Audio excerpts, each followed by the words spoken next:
Assalamu alaikum students. I hope you all will be fine. Now we will start our lecture with the name of Allah. Bismillahirrahmanirrahim. Students, आज का हमारा topic है multiples. सबसे पहले मैं आपको बताती जाऊँ, हमारी वर्ड प्रॉब्लम्स रहती हैं तो क्लास ये हम इंशाल्लाह स्कूल में करेंगे, ठीक है ना। हमें टाइम मिला तो हम इंशाल्लाह ज़रूर इसको स्कूल में करेंगे। इसके बाद हमारा टॉपिक है मल्टीपल्स। हमारे पास मल्टीपल्स हैं। मल्टीपल्स क्या होते हैं? When we divide each of the following numbers by 10 we get, हमें क्या मिलता है? क्वेश्चन विद नो रिमाइंडर, यानी कि हम किसी नंबर को डिवाइड करते हैं, वो कम्प्लीटली डिवाइड हो जाए और रिमाइंडर कुछ भी ना बचे तो वो उसका क्या होता है? मल्टीपल्स होता है। जैसे कि 100 को 10 पे डिवाइड करें तो आंसर 10 आ रहा है, रिमाइंडर क्या आ रहा है? 0। इसी तरह 1000 को 10 पे करें तो 100 आ रहा है, 10,000 को 10 पे करें तो क्या आ रहा है?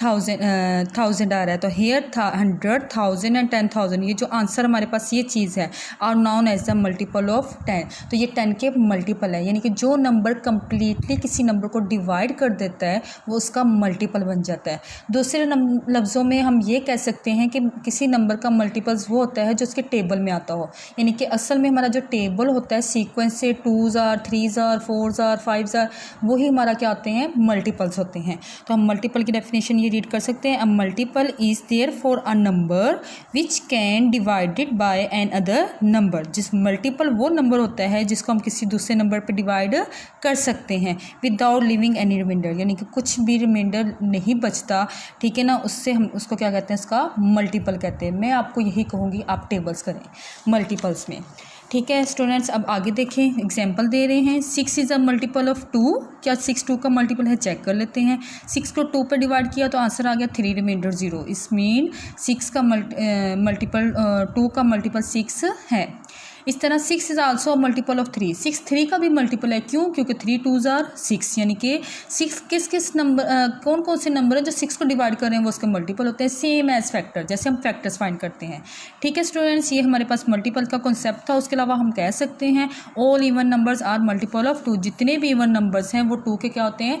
मल्टीपल्स होते हैं, यानी वो 2 पर डिवाइड हो रहे होते हैं जितने भी नंबर्स हैं हमारे पास, ठीक है।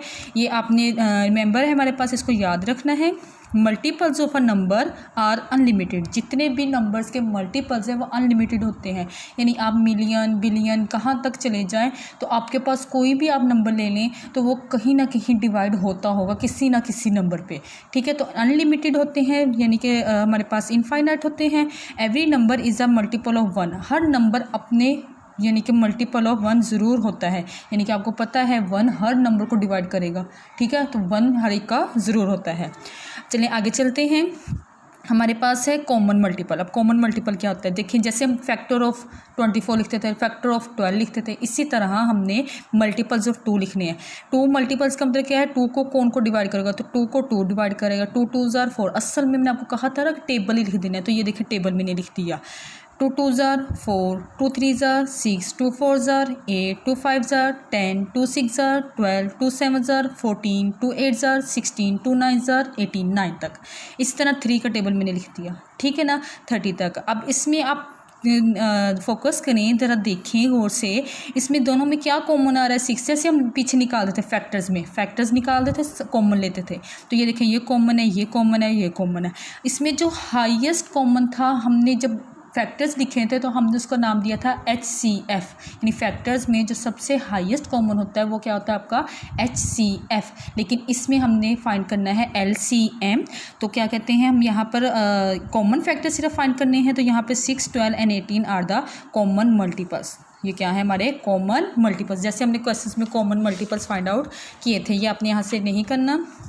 अब आगे टॉपिक आता है हमारा लोएस्ट कॉमन मल्टीपल, यानी कि लीस्ट कॉमन मल्टीपल हमारा कौन सा होता है? सबसे कम कॉमन मल्टीपल में जो नंबर होगा वो हमारा लीस्ट कॉमन मल्टीपल होगा। लीस्ट कॉमन मल्टीपल फाइंड करने को अभी 2 मेथड्स हैं। सबसे पहला मेथड है मल्टीपल मेथड, ठीक है ना। हम मल्टीपल्स फाइंड करेंगे, उसमें जो लीस्ट होगा उसे कह देंगे कि हमारा ये LCM है, लीस्ट कॉमन होगा।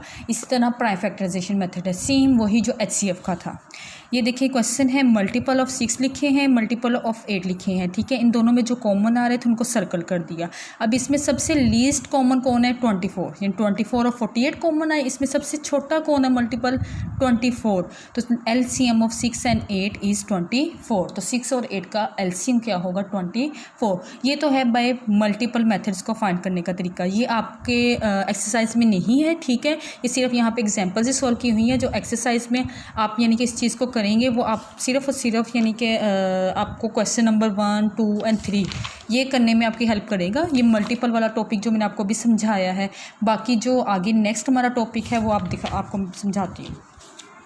अब है find the LCM of these pairs using the prime factorisation method. Prime factorisation method से इनके एलसीएम को क्या करें? फाइंड आउट करें। तो वही क्वेश्चन है हमारे पास, वैसे ही हम निकालेंगे जैसे प्राइम फैक्टराइजेशन HCF का निकालते थे। सेम वही स्टेप्स हैं, बस छोटा सा हल्का सा मेन चीज़ न्यू आती है, वो आपको मैं सिखा देती हूँ।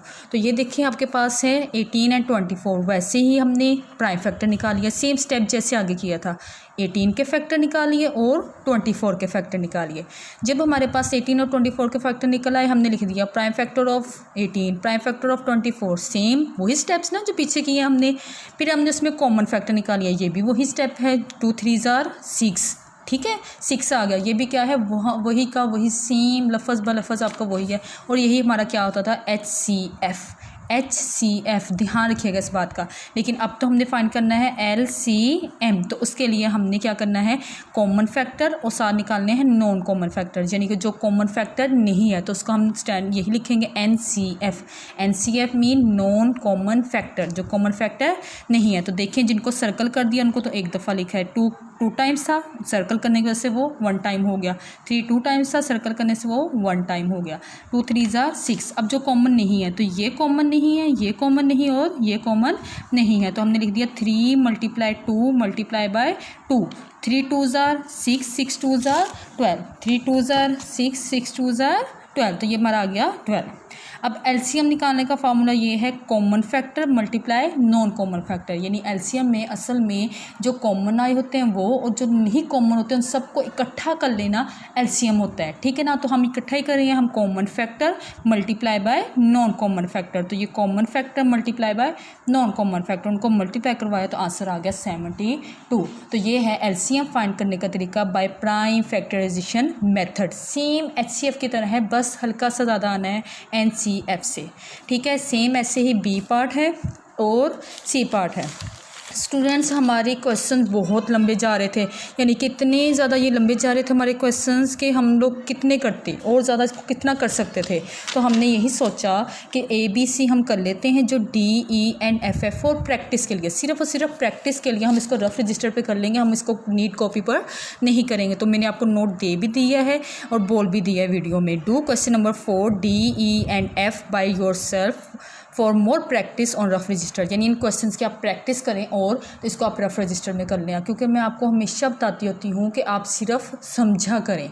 नंबर्स मैं आपको टेस्ट दूंगी, मैं आपको पेपर में दूंगी, तो क्या पता मैं यहाँ पे ये नंबर्स ना दूँ, हो सकता है मैं यहाँ से ये 18 और यहाँ से ये 12 ये उठा लूँ, इनके पेयर्स बना लूँ, तो मैं तो कुछ भी कर सकती हूँ। यानी कि नंबर्स कोई भी आ सकते हैं आपके पास, आपको मेथड आना चाहिए। मेन है आपका मेथड, कि आपको पता होना चाहिए कि प्राइम फैक्टराइजेशन मेथड होता क्या है और हमने इसको सॉल्व कैसे करना है। तो ये आपने खुद करने हैं।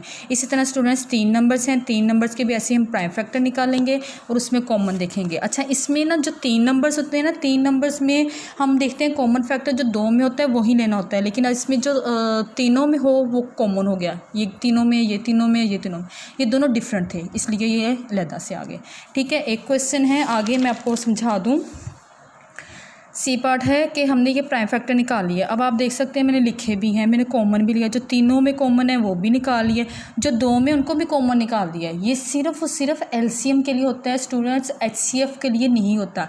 सिर्फ LCM के लिए हम जो 2 में कॉमन हो वो भी कॉमन ले सकते हैं, ठीक है। लेकिन जो 3 में कॉमन होगा वो HCF होगा, यानी तीनों में हो तो वो HCF होगा, जो 2 में हम कॉमन ले सकते हैं। जैसे कि मैंने ये कॉमन लेके ये 3 भी कॉमन ले लिया, वो भी कॉमन फैक्टर के अंदर लिखा, और वो मल्टीप्लाई करवा के 48 आ गया, सिर्फ 2 बच गया जो कॉमन नहीं आया, तो 2 NCF में आ गया, तो LCM आ गया CF मल्टीप्लाई बाय NCF, तो इसको मल्टीप्लाई करवाया और हमारा आंसर आ गया। तो स्टूडेंट्स आपने इस चीज़ को ध्यान देना है, ठीक है, कि आपने जो LCM जस्ट फॉर LCM के लिए आप 2 में कॉमन हो तो वो भी ले सकते हैं 3 टर्म्स के लिए, ठीक है, ओके। अब वही काम क्वेश्चन नंबर 4, 5, क्वेश्चन नंबर 4 ये 5 का DEF ये सारा आप क्या करेंगे ऑन रफ रजिस्टर, यानी कि आपने प्रैक्टिस के लिए रफ रजिस्टर पे कर लेना है।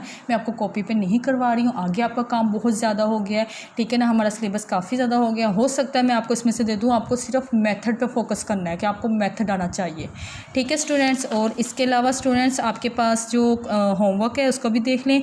The fourth multiple of 15, multiple आपको कहा था टेबल होता है 15, यानी आप इसको 15 4 जार करवा लें, आपके पास ये नंबर आ जाएगा। इसी तरह ये आगे वाले क्वेश्चन हैं, आप इसको देखते जाइएगा, खुद करिएगा, और जहाँ से आपको समझ ना आए आप मुझसे पूछ सकते हैं। ओके क्लास, अल्लाह हाफिज़।